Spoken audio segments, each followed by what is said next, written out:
Hello, everybody. My name is Deborah Amos. I'm an international correspondent for National Public Radio News. Thanks for joining us from around the globe for what I think is going to be an important conversation. Thanks to our members and partners for joining us via YouTube. And for today's On the Record program, this event is part of the Council's Women, Equality, and Global Development Forum. Protests in Iran have erupted in response to the death last September of a 22-year-old Kurdish Iranian Mahsa Amini while in police custody. Women have taken to the streets and have led the most sustained uprising in the 42-year history of the Islamic Republic in support of women, life, and freedom.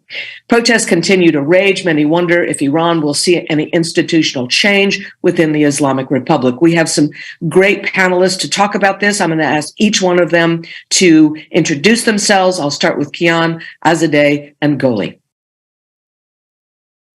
Hello, I'm Kian Tajbakhsh. I'm a political scientist and urbanist. I teach at Columbia University. I've been studying Iranian cities and local democracy for the last 20 years, and I just published a book on that, and I've chronicled the failure of democracy promotion in Iran. Azadeh? Thank you, Deb. I'm Azadeh Moaveni. I am a professor of journalism at New York University, where I direct the graduate program in global journalism. And I've written books and covered Iran for more than 20 years. So the history of today is my life's work. Mm-hmm.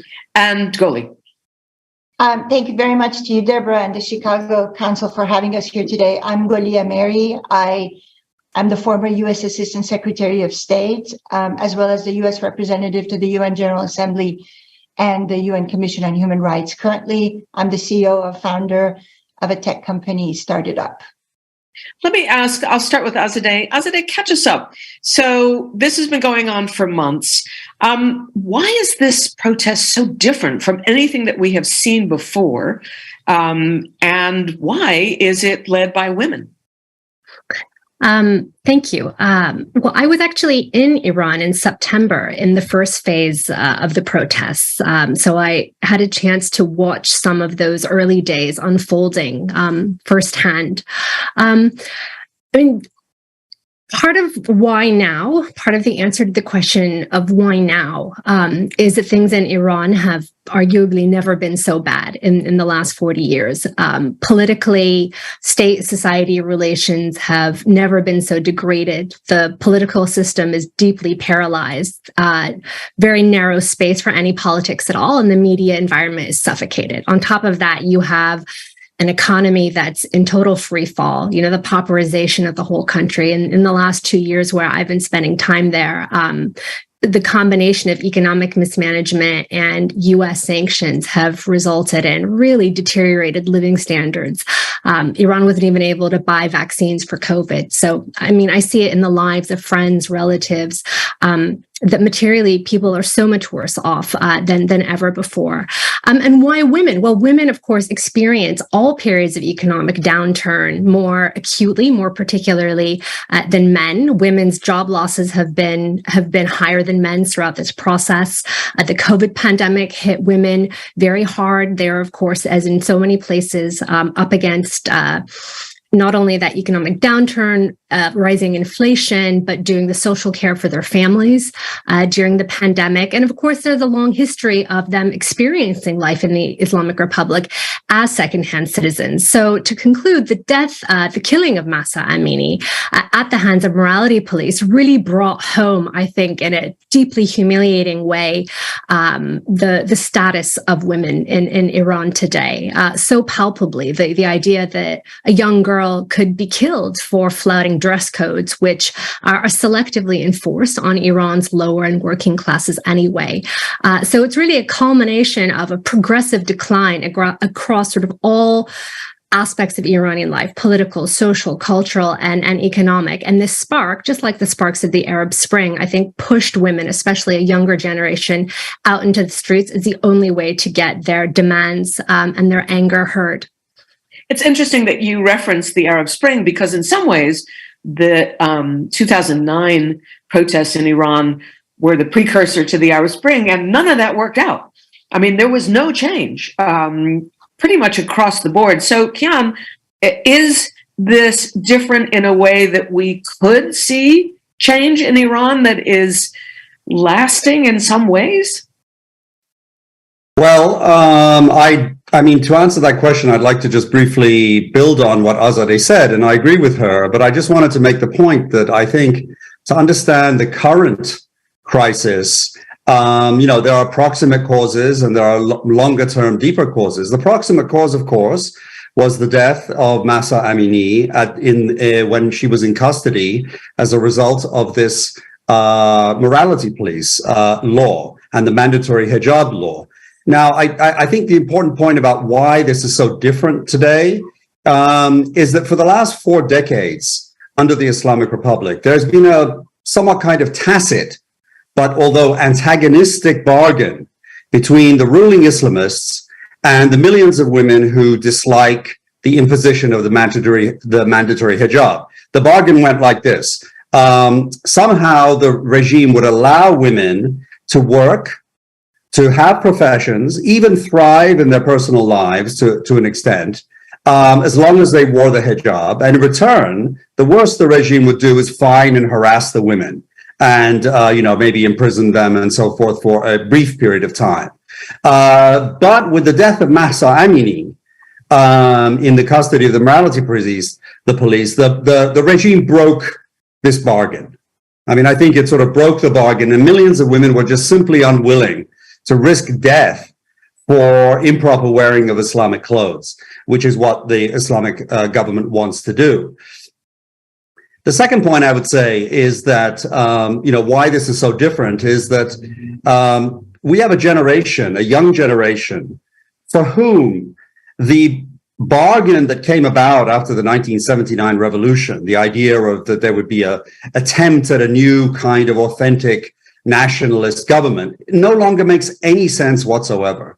And that this mandatory hijab law is just utterly anachronistic. And I should just point out how utterly an outlier Iran is. Iran is the only one of 2 countries, and that means Islamic countries, that requires the mandatory veil for women in all public places. That means that other Islamic countries are much more liberal in their in their policies. And so the young people look around and they say, this is just absurd. This is just so unconnected with our lives as globalized young people that I think that it really just broke a kind of psychological barrier, and they came out into the streets. And I think that, and because the government has been unyielding to listen to their grievances, it has expanded into much broader demands for a change of regime.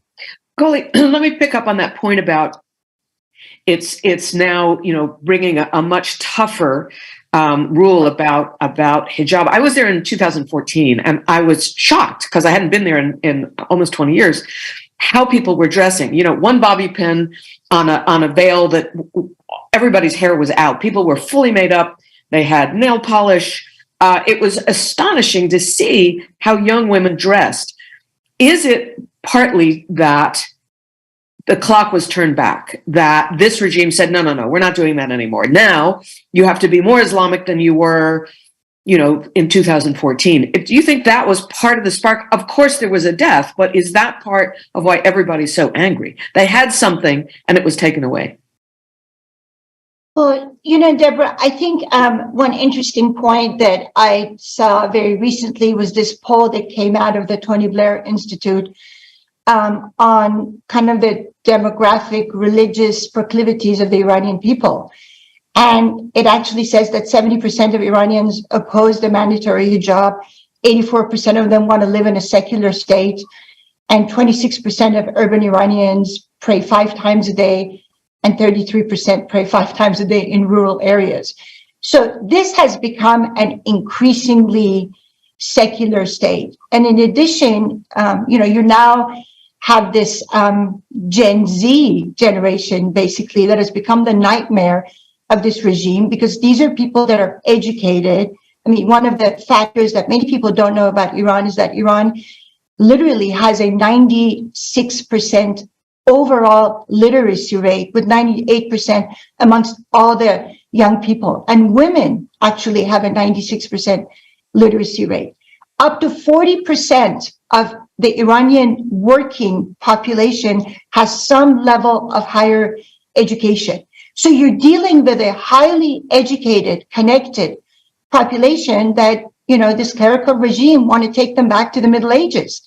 I mean, this was a problem just waiting to happen. And I think one of the other points that I want to add to the points that Azadeh and Kian made is that, in 2009, when people came out on the streets, there was a lot of sort of clamor for reforms. And, what's happening today is no longer about reforms and about regime change. And one of the things that I think we have to keep in mind about what happened in 2009 is that a lot of Iranians were worried about kind of the byproduct of the US invasion in Iraq, where there was quite a bit of internal disintegration that was happening. And Iranians were worried about that level of disintegration in Iran with all the different ethnic minorities that are living together over there. And so at that time, the safe way was to ask for a reform. Mm-hmm. But today, I think history has come forward, and I think people understand what's going on in the world, and the demands have changed. Do you think, 2009, the regime wasn't afraid to shoot people in the streets, and they did. And some of it we saw live on television. They don't appear to be as willing. I mean, and that is good for the people who are on the street, but they have resorted to these high-profile executions of young people, very photogenic. We're seeing them in the West. It's wrenching to watch it. What do you think that says about the regime's strategies? Let's start with, we'll do the Azadeh, Kian, and Goli. I agree with you, Deb. It's very different this time than 2009. I think the regime today knows that it is up against the majority of Iranians in a way that it never has been before. I think it recognizes that all those Iranians who are staying at home, a great many of them are on the side of the protesters. So I don't think it wants to gamble the kind of over major clashes that it enacted in 2009 out of fear of what could happen, perhaps out of fear. When I was there in September, it was clear that there were police forces who didn't want to be out kind of cracking down on these kind of street protests. So I think there's dissent within the ranks of some of the security forces. I think the system knows that it has never been so embattled and that its base has shrunk to something very small. Polling on that suggested something around 20%. So it is taking this very risky, very different strategy of trying to quell this with fear, with these executions. And it's just horrific. But I think it does reflect its feeling of being very cornered and knowing that there's a silent majority that is on the side of these protesters. And if this battle is going to be waged on the streets in the same way, the outcome could be very, very unpredictable. Ken, when these young people are executed, I think we've had 2 and more are coming. Is there a backlash? Does that make people come out on the street more? Well, this is in studies of revolution, the idea that the tactic of repression is an ever-present tool that authoritarian states use, and it's a gamble. I mean, as Azadeh just mentioned, it is a risk. But I think the context to understand why the Iranian regime is acting the way it is, you should keep in mind that most of the top leadership in Iran, both the clerical and the military leadership, they remember the tactics of 1979. They lived through that. And if they didn't live through it, they read the same history books as we can read. And one of the things they've decided, it's very clear, I mean, it seems to us from the outside, is that they've decided not to make the mistakes that they believe the Shah made.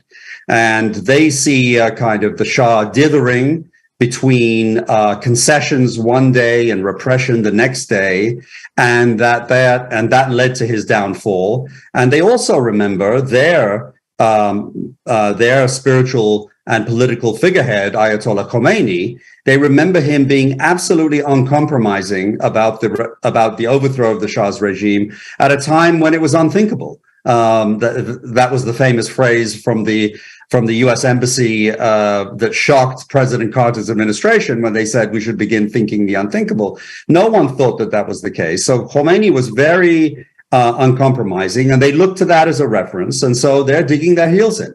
And will it work? I think they're taking a chance. I mean, maybe later on, I'd like to point to a few of the geopolitical factors that actually maybe bolster the Iranian regime's sense that, the forces and the advantage is on their side, and that they can actually take this risk. And I'd be happy to elaborate that, further. But let me ask you this, Goli. I mean, in some ways, they don't have to look back to the revolution. They have to look back to 2009. You shoot people in the street and eventually people go home. And that's what they did. And to be resolute is one thing, but if you can't get your people to shoot on the streets, you can't be resolute. So it's neither here nor there. Are they in trouble as they think about how to work their repression?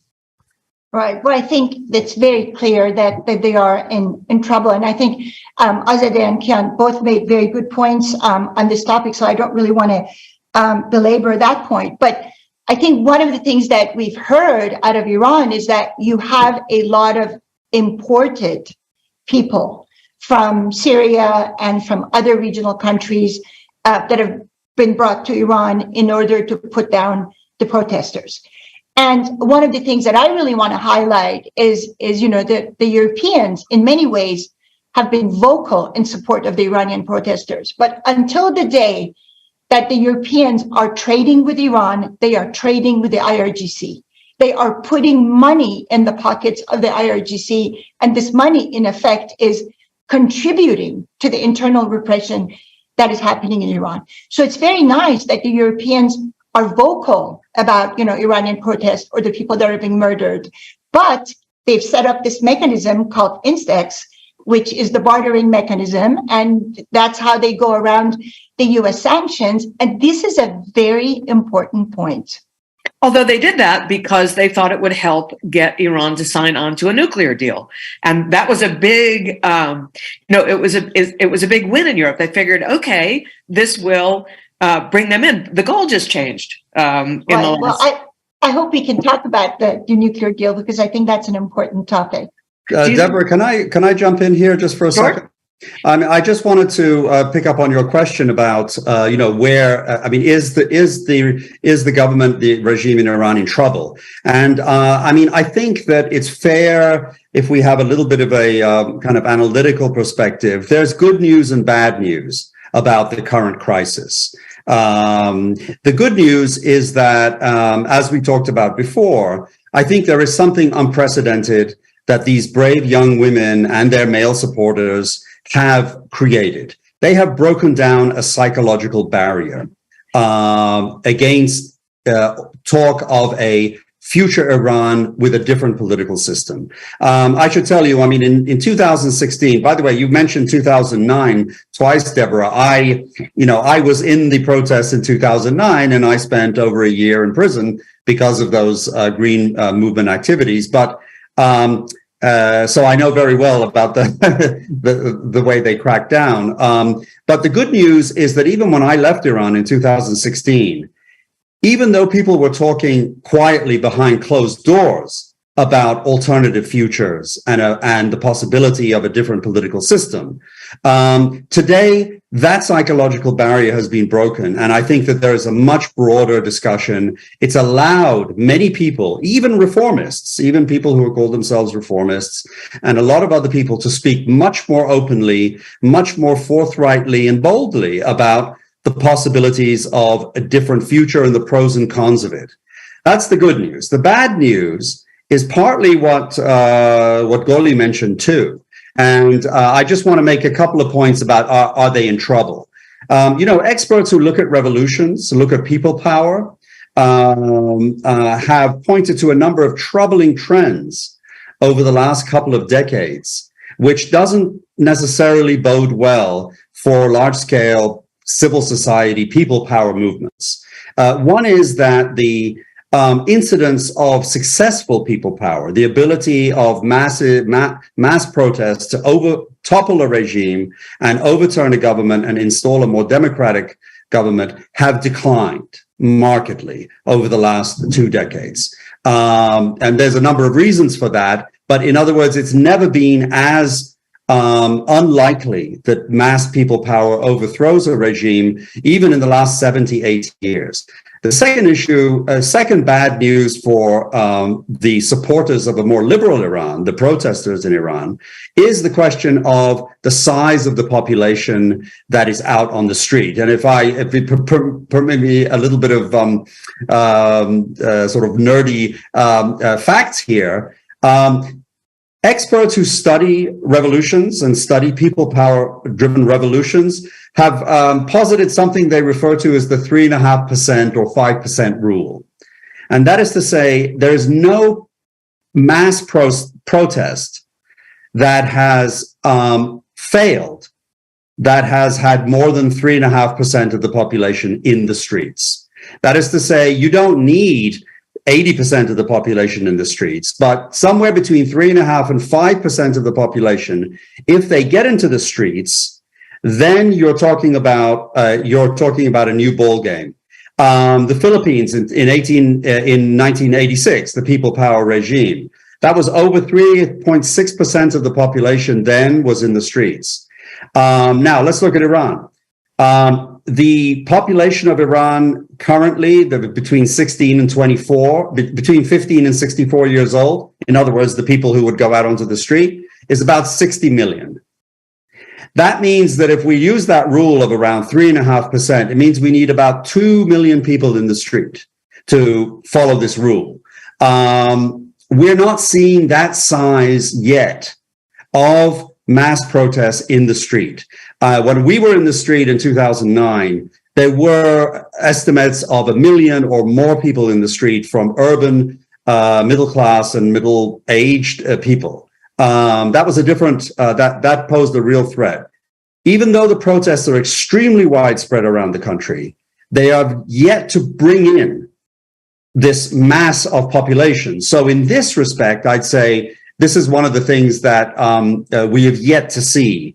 And if it does expand to this broader population base, then we're really into a new game. And then the third, which I'll leave maybe for later, is the geopolitical context, which I think provides some support for the Iranian regime. Yeah, let's hang on to that for a minute, and let me remind those who are watching that you can have your own questions answered here, and at the 30 mark, we will start taking questions. And I want to ask, as we say in America, the $64 million or million tumam question, and that is it possible that the regime falls? I have been in webinars, off the record ones, where people are starting to talk like that. Certainly regional players are starting to talk like that. Azadeh, is it possible that there is regime change in Iran because of these protests, even though the numbers aren't as big as Kian says?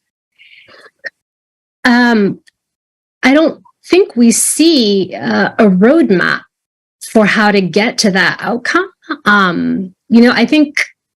I think certainly the thinking, and as you mentioned, the conversations are changing. There seems to be a recognition that perhaps we're not on the brink of a revolutionary outcome yet because of simply the numbers, as Kian just described. There's been no sort of one protest has reached even the sort of modest critical mass that would really be necessary to generate momentum, but there certainly seems to be revolutionary ferment, a revolutionary process.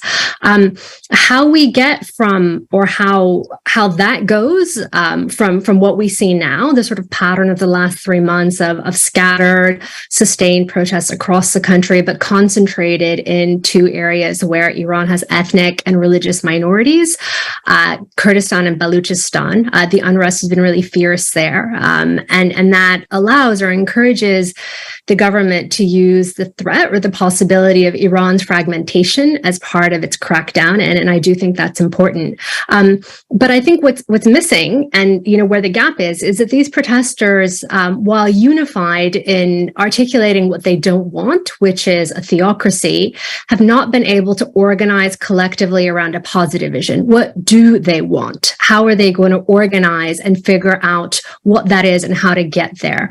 How can they organize a leadership that can articulate demands or be an interlocutor with the system? None of that has organically materialized yet. And there's also, I think, a very real danger, and I will say it as a danger, that these protest movements are exploited, or their sort of voice is commanded by the Iranian diaspora, which is extremely right now polarized, and it is increasingly extremist, and it's hard to gauge to what extent the demands of the diaspora, which are often around sort of a cutoff of full diplomatic relations with Iran, essentially moving to turn Iran into North Korea, is that in line with what Iranians inside the country want? So I think we're at a point where this protest movement is sustained. It seems like a revolutionary process. It doesn't seem to have a positive vision or an organized collective that can articulate positive demands. And it's then where we see whether those sitting at home join them. Whether it's 3% or 5%, can they articulate a vision such that those who are sitting at home, who have a great deal to lose because of all of the sort of economic decline and political suffocation that I've described, will they get out there behind them? So I think we're waiting to see whether what is fermenting can command itself around a vision that is clear, because it's not right now. Goli, can I ask a specific thing? My specific thing, and then yes, of course you can. And that is, I've seen a video, a lot of people have seen it. It's in a mall and it's at a food court, and all the women, most of them, do not wear a headscarf. And it made me wonder, is the regime doing little things that look like concessions that will keep some people off the street, because I can now go and eat at the mall and I don't have to wear my headscarf, and that may be enough. I don't need to risk my life because there's been some movement. Deborah, in my humble opinion, I think that particular ship has sailed. Okay. But let's go back to your previous point, which I think was a very great question. In terms of revolutions and protests, I mean, Kian is obviously right. I serve on the board of Freedom House, and clearly in the last 20 years, democracy has lost its legs to a large extent. But we are definitely seeing a turnaround. With protests and revolutions, there are always multiple kind of buckets associated with it. There's an emotional bucket, there's an analytical bucket, and then there is a concrete step bucket. So emotionally, things are happening in Iran. There is a need for change, and that's what the Iranian people have made very clear that they want. I mean, obviously there are percentages, but at the same time, we cannot get over analytical in certain things. Then there is the action-oriented bucket, and that is what creates momentum. And I think it's really important that we address that. For example, the vote yesterday of throwing Iran off the UN Commission on Human Rights, on the status of women, that creates momentum. Diaspora activities create momentum.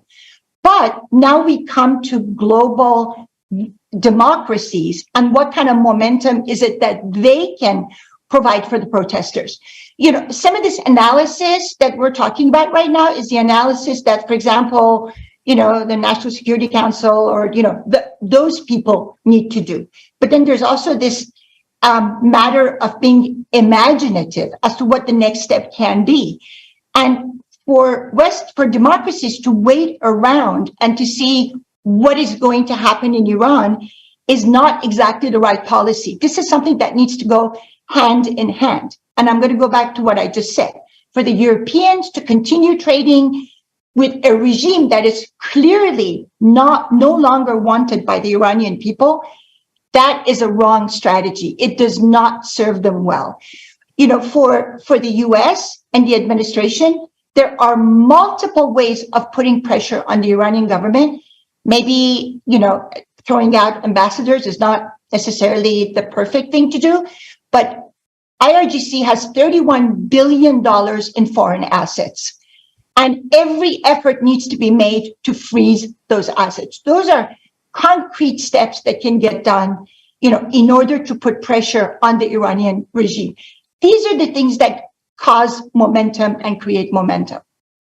Yeah, before I go to you, let me just follow up, Goli, on one thing, and that is, as I said before, and you know as well as I do, that the European trade system was all about JCPOA.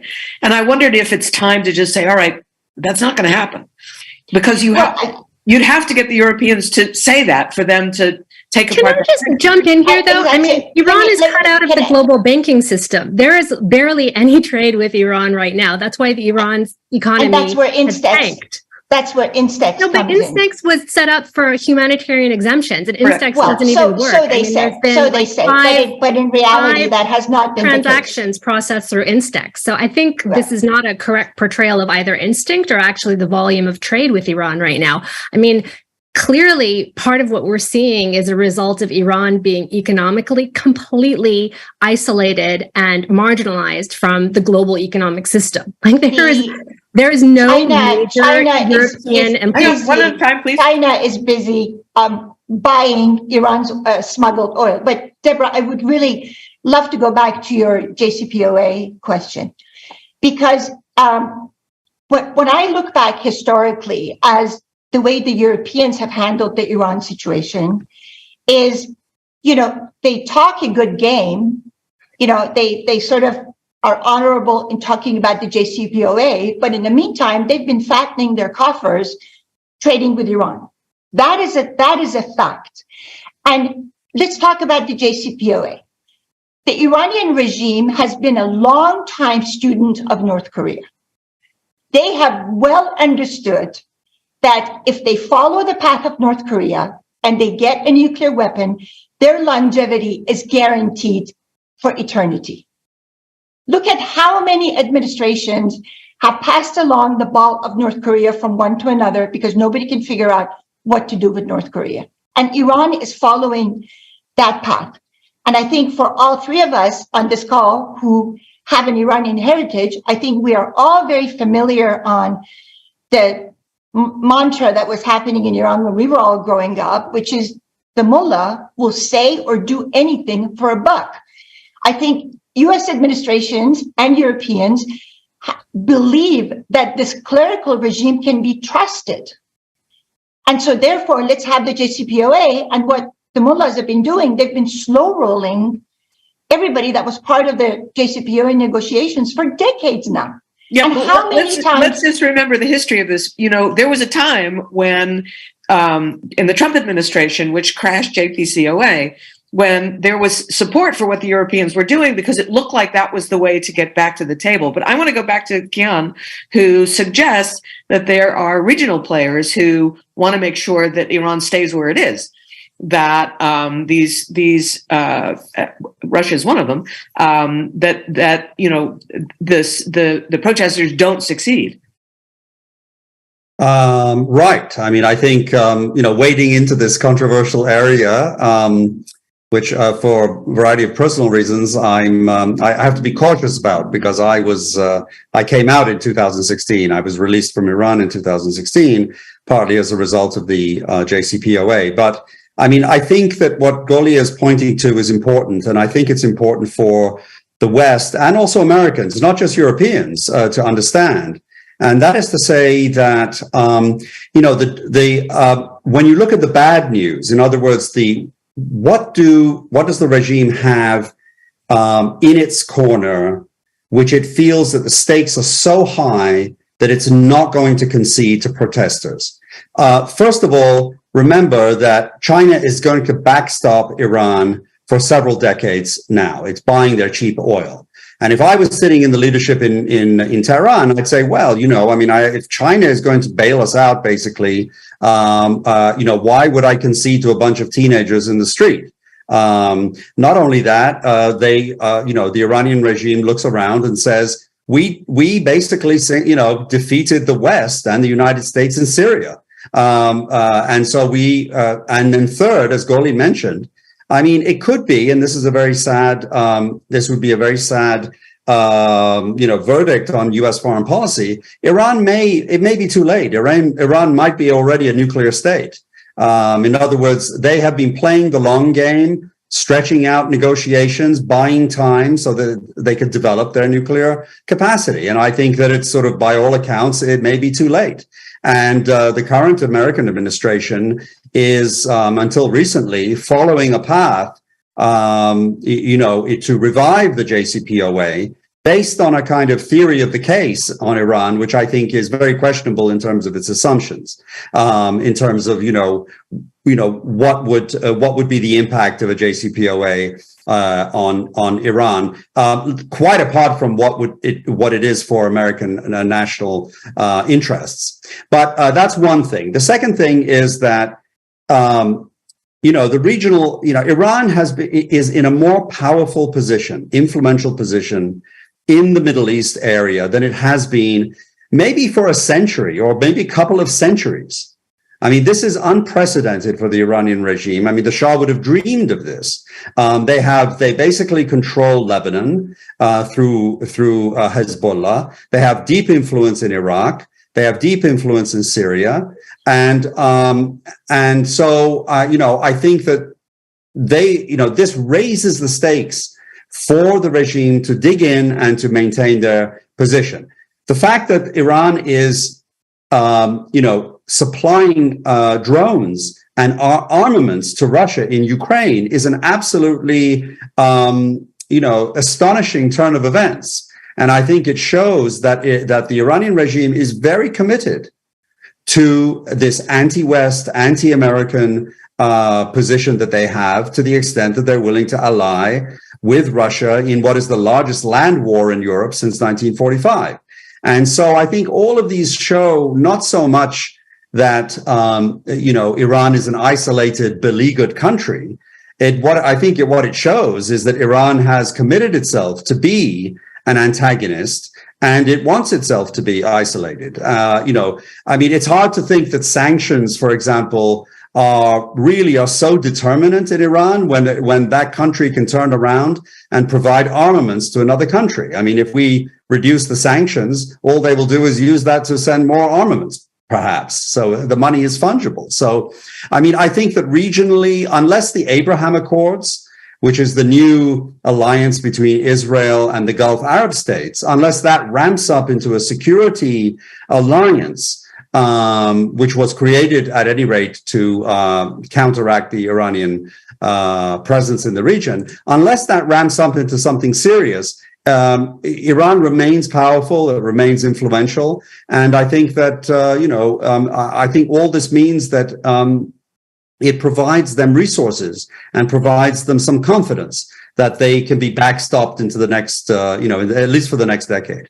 Azadeh, we do have a question from our audience, and it is this. Can we draw any parallels between the Iranian unrest and the initial stages of the Syrian uprising? That's actually a really great question. There are a lot of parallels.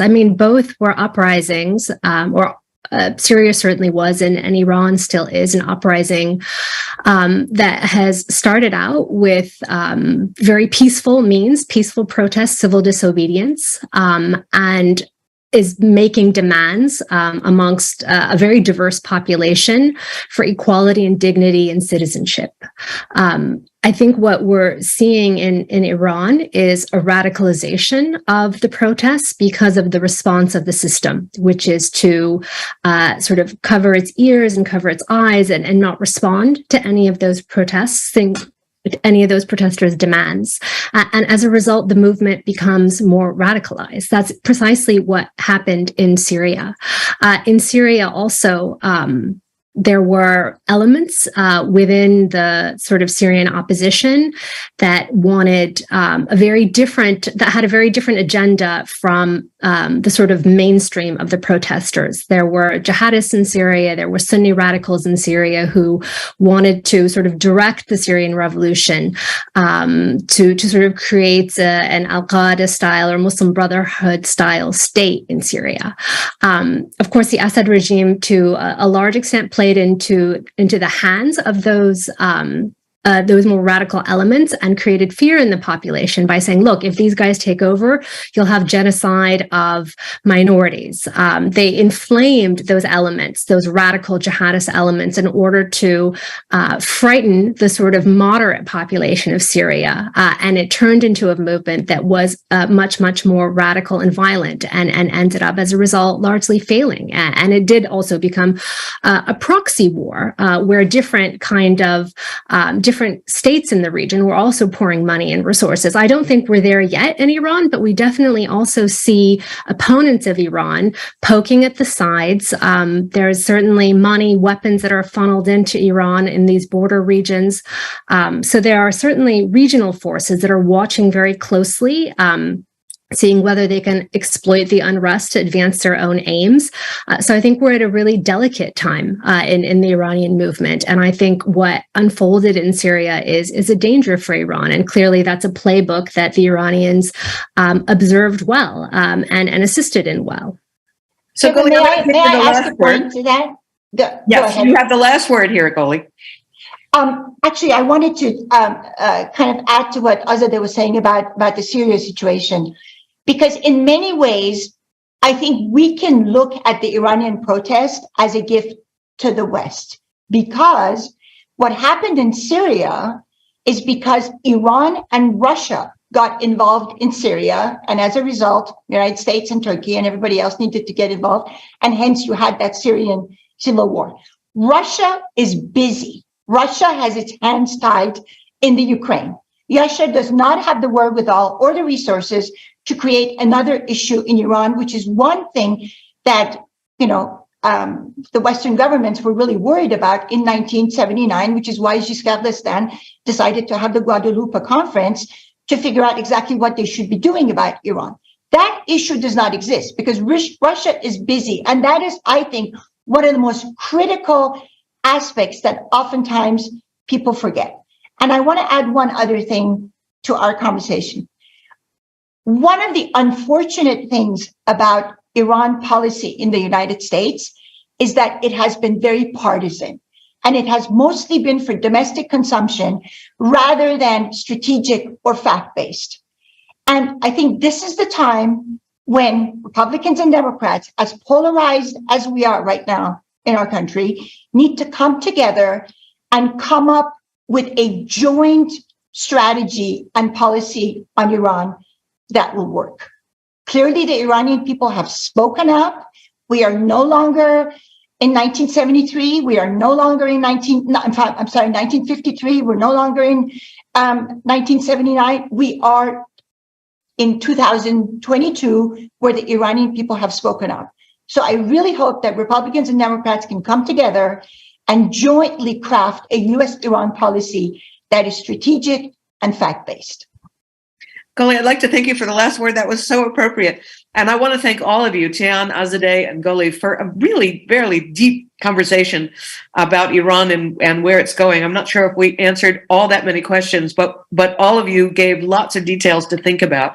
I think, Tian, I'm going to watch for the 3%. That is a fact that I will take away. And I want to thank each and every one of you for this conversation. Thank you. Thank you. Thank you, Deb. It was my pleasure.